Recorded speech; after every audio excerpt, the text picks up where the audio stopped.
Hey guys, welcome back to the channel. In this video I'm going to give 6 tips around project management, just things that I've honed over the years that have massively come to help me and things that I've realised that just will make the projects go a lot smoother. Obviously it is going to be construction related examples, but I do think this is going to work for any type of project management. As I said in past videos, I think that project management in a whole host of different careers has got loads of overlaps. It'll be in similar vein to how I did the QS tips, so if you missed that video, go back and watch it. Again, I think some of the tips in there just aren't QS related, they're just things that are good industry insights and how things actually work. So without me blabbering on any longer, let's jump straight into it.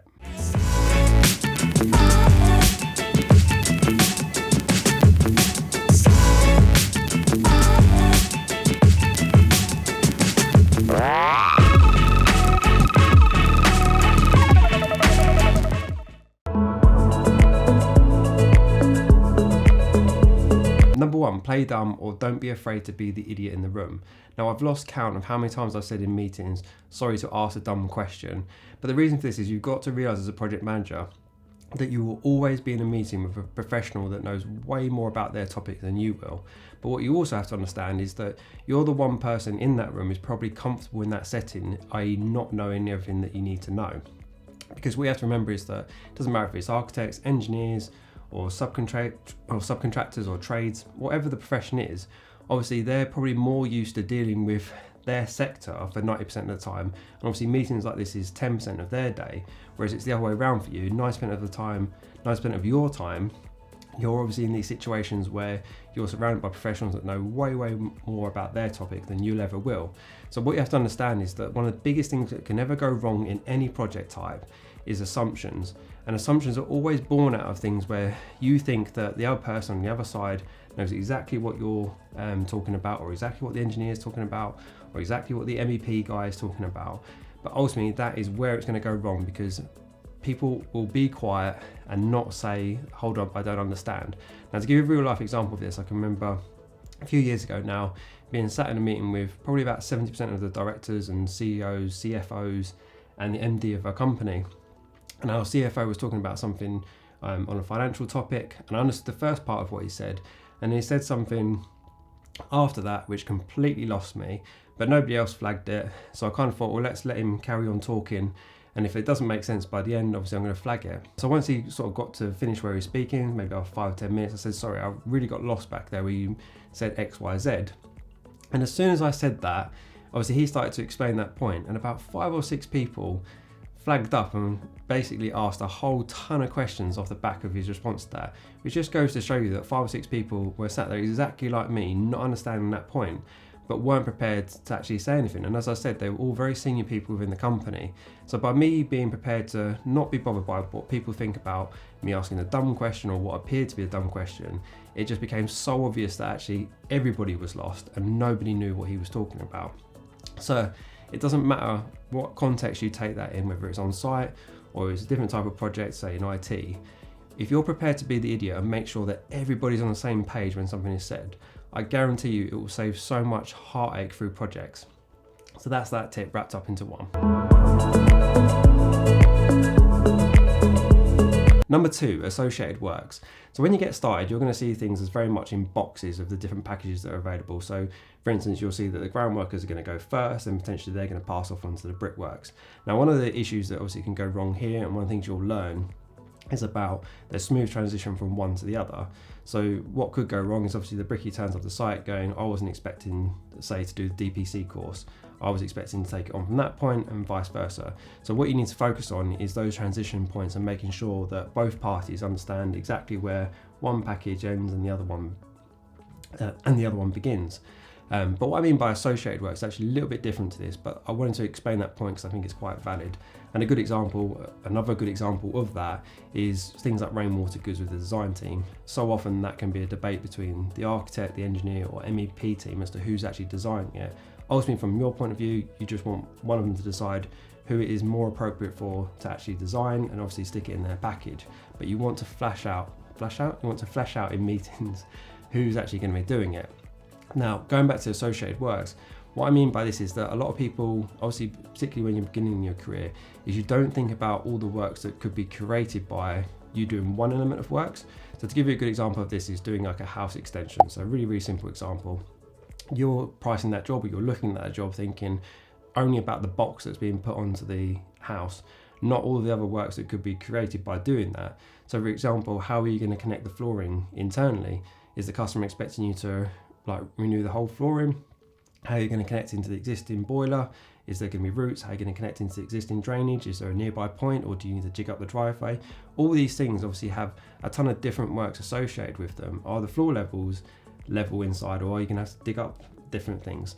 So what I'm trying to say is you really need to start to think about, okay, well, I'm going to let this package, but is there anything else that is going to be born out of this? So a really common one that you won't be able to control but comes up a lot in construction is obviously to do with utilities.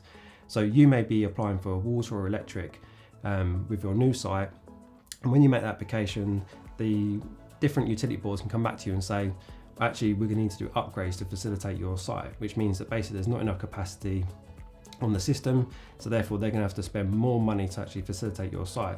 Ultimately, that bill's going to be dropping with you, and it's obviously an expense you're going to have to cover. But the big thing here is that from a program perspective, it's going to take way longer to do those upgrade works than you just assuming that you could connect onto an existing main, etc. So you can't control that, as I said earlier, but what you can control is how quickly you make that application. So that's so key to actually understand that these associated works, which is that, hold on, we're assuming that this could happen, but actually there's all these other things that may need to happen on top of that. So I think that's a good example of associated works and something that can definitely impede you in terms of time and obviously getting things done as quickly as possible. Number 3, learn to live in the future. Now, for the longest time, and I have no idea why and where this actual timeline came from, I've always said to people, you need to learn to actually live about 2 months in the future when you're working in construction or you're working in project management. Now, what I mean by this is that when I'm working my day-to-day, I'm actually focused on tasks that are not going to be happening for at least 2 months. Now, as I said, I don't know where the timeline came from, because sometimes I can be working on stuff that is 18 months away. But I think where the 2 months comes from is that 2 months always gives you time to fix things. So to give a really basic example, say you start speaking to a trade that needs to come to site, and you're speaking 2 months out, and you say to them, cool, come down to site, let's have a walk around because we'll be needing you in 8 weeks' time, which I think is a realistic timeline for obviously people now to start focusing on and making sure obviously they've ordered materials and all basic things like that. But you may get to site with them, have a walk around and go, look, you can see that we're nearly ready for you. I just want to make sure that you're ready, you've got your team allocated to hit site. And in that conversation, they come out and say, I was actually banking on you being late because we've got another 3 or 4 big jobs that we just can't afford to let labour go on. So now I'm starting to panic that actually, can I get this labour to site? So obviously you look like you guys are ready. And what this does is, obviously going back to the point, is that you've now got yourself 2 months to solve that problem. And I see so many project managers and site managers just not doing this, which is that they'll call someone maybe 2 or 3 weeks out, and you've just got no hope of solving this situation. So the more you can start to live in the future, the better you have in terms of being able to solve problems like this. Because obviously you've heard it so many different times that project management is like problem management. But obviously the more time you can give yourself, the easier it is to deal with those problems. So I just think it's a really good way of trying to adjust and obviously start to look in the future. Because I'll tell you, a telltale sign of when people don't do this is that you'll see a lot of project managers and site managers that are quite aggressive, quite screamy, and ultimately it's because they're in this quite stressful mood all the time where they're constantly just demanding people to come next week or the week after, and it's all short notice. And ultimately they're just in this aggressive sort of frame of mind because they haven't been giving themselves enough time to sort of not cause themselves issue and stress with the subcontractors or suppliers or whatever it is, the design team. So there you go, I just learn to live in the future. Number 4, if it takes longer to talk about a task than action a task, do it straight away. Now for years I've played about with what is the best way and most stress-free way of me actually working. And this is something that I've always come back to. Now what I mean by this is that as a project manager, some of your biggest stresses is that you're hoarding information. So people will be texting you, emailing you, phoning you, talking face to face, passing you information essentially to get off their chest onto yours, but you may have to tell 3 or 4 other people about that information, obviously for it to be put into motion and obviously to not cause any issues. So with project management as well, on top of this, is that most of the tasks that you're going to carry out, I'd say over 90% are less than 20 minutes. So what I mean by that is you've got tons of tasks that are just very, very quick tasks, which may just be a phone call to someone in terms of passing them information or chasing someone up, sending emails, etc. They're all very quick tasks. Now, what I've learned is that it's easier and more stress-free for me is if I do all of those straight away. So if someone gives me a bit of information, I try and pass that off straight away. Because all I do, if I decide to obviously try and run my day in a different way, of which I'm going to do this by this and do this by then and this by then, and obviously time sort it out, all I do is obviously build up the amount of information I'm hoarding, and obviously there's a high chance that things are going to go wrong. And obviously with project management, you're hoarding so much information, you've got to speak to so many different people, you're just increasing the likelihood of things going wrong. So what I tend to do is that if it's a bigger task, that maybe something that's an hour long or more, is that I'll leave that to Fridays, because what you'll tend to find is that Fridays tend to be a bit quieter, and you tend to obviously have more time by yourself to actually focus on things that need your attention. So you might think, oh, that's quite stressful in terms of that I don't really want to finish a week on all these big tasks, but ultimately you'll feel much better going into the weekend having these big tasks off your list. And like I just said, if you're working 2 months ahead of time, you should be a lot more relaxed about actually completing these tasks. So I just think this is a really good point in terms of that, how I've actually gone through the years and worked out actually this is one of the best ways to actually work. You obviously have to be flexible with this, because obviously different time pressures and different things come up that will mean you can't always do this. I'm just saying that if you resort to this as a kind of way of working, I think you'll find it a lot more stress-free, and obviously you have a lot happier home life in terms of not carrying around all these bits of information that you kind of like will wake up in the middle of the night or in the morning thinking, oh, I need to speak to these people, just to get that off your chest. So there you go, it's a quick great tip on how I kind of function. Number 5, focus on where it could go wrong. So the way that my mind works, which is going to be different for everybody, is that if I've got 3 options on how I can do something, I tend to roadmap it out in my mind or lay tracks in my mind of like, okay, this happens, this happens, this happens. And I may get to the point where I question about whether something actually stands a chance or is a realistic approach for us to take. Or it might be that I have a bit of knowledge that once I get to that point, I don't actually know how to solve it. So that will push me in a direction of potentially of a professional or a subcontractor or a supplier. And I'm just looking for where it could go wrong in my mind in terms of actually delivering the project. But another way of doing this is obviously when you're talking to different subcontractors or suppliers, or ultimately just the team around you, is that talk through projects that they've done and ask for where it went wrong in their projects. Now, I can't tell you how many times this has solved problems that never even came up on our project. Because what happens is that when you say to people about, oh, when you do this on another project, like what could go wrong? And they start to reel off a story in a very like jovial, funny way, because obviously time has passed probably since that disaster site that they worked on. And what's going on in their mind is that actually it flags to them, I need to actually do this and this. I completely forgot to actually action these 2 items. I need to jump on that. And what this is that obviously with project management, you're constantly telling people and reminding people, have you done this? Have you done this? And by having this approach of saying to people about getting them to tell a story about another project they've worked on, it automatically triggers them to think, crap, I haven't done this, this and this. So you don't have to say anything to actually get them to fix problems that haven't even come up yet. So I think this is a really, really good tip just to probe other people into thinking about issues that they potentially could have that I haven't even thought about. So definitely try this one.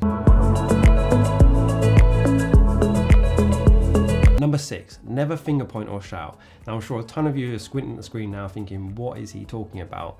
But let me just put this another way. The biggest problem for a project manager is a problem you don't know about. And if you become a finger pointer, which is that you constantly highlight mistakes that people make, or that you pass mistakes that you've made off onto other people, or you become aggressive and a shouter, constantly telling people they're doing things wrong, I promise you 99 times out of 100 they're going to keep secrets from you, and that means that you just cannot solve problems. And I see this so often. A really, really good example of this is when I inherit a site manager from another development director, project director, or another project manager, and I will constantly sit down with people and say, look, I'm not that type of person, I'm completely open, I want to know things that are going wrong because ultimately I can jump in and help you.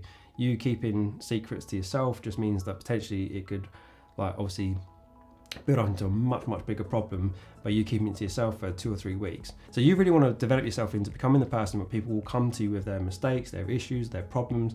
For the entire team, it doesn't matter. Like obviously I gave the example of the site manager, but this can be the case for architects, engineers, is that the minute you have a personality type that other people are a bit like I don't want to work with them, you know that people are going to keep secrets from you, and that is just going to breed so many issues for you down the road, and you'll just be constantly, you're probably going to double your workload by having that personality type, just because you're constantly finding out things too late, and obviously that's just going to make you more and more aggressive.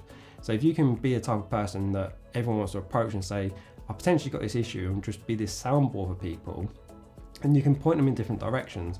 So just to give another type of example of this is that I massively endorse design team members speaking to each other. Like I'll say to the architects and engineers, you do not need me to be involved in all of your conversations, but ultimately that doesn't always happen.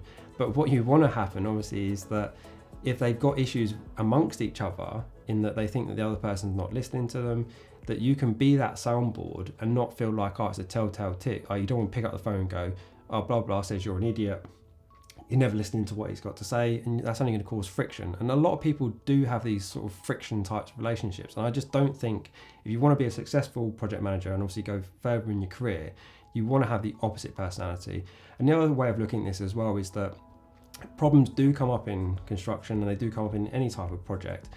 And ultimately, this isn't something you can teach, it's just something that you're gonna obviously have to develop over years, is that if you can stay calm in those situations, and obviously take on other advice I've given throughout the video, i.e. working 2 months ahead, is that staying calm in those situations is massively gonna help you out. Because if you get stressed and start shouting and screaming and obviously finger pointing, which is what this whole point is about, is you're not gonna be very good at coming up with solutions and obviously talking to different people about solutions about it. So I find when I work with a lot of site managers is that I think they think I'm a bit odd in terms of like, why aren't you more like aggressive? Why aren't you more upset about this thing going wrong? And ultimately it's because I kind of feel like when something first goes wrong, I have this sort of maybe 2 or 3 day period where I'm super calm, because I'm kind of thinking, right, here's my different options, and I obviously want to talk to as many different people as possible for their perspectives on how they would solve something. So I can basically collate these different ideas.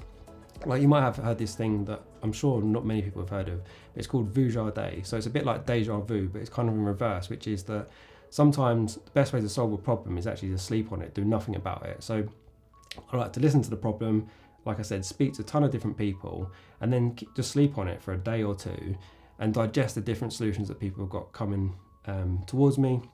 And therefore, when you're going back out to talk to people, it's just much easier that there's a calm sereneness to the actual atmosphere rather than this negative atmosphere. I'll probably over-explain this point, but hopefully I've explained it well enough that everyone understands where I'm coming from. So these are all the points that I'm going to basically explain today. I have written a ton more, but I kind of think that this video is going to be on for way too long and probably lose a ton of interest. If you've got some tips, obviously, and now I've seen that there's quite a few project managers and QSs that are subscribers to the channel, which is really cool. But if you've got some tips, whack them down in the comment section. I probably am going to do a part 2 to this video. I'm not sure in terms of timeline, because obviously I don't want to make the content too samey.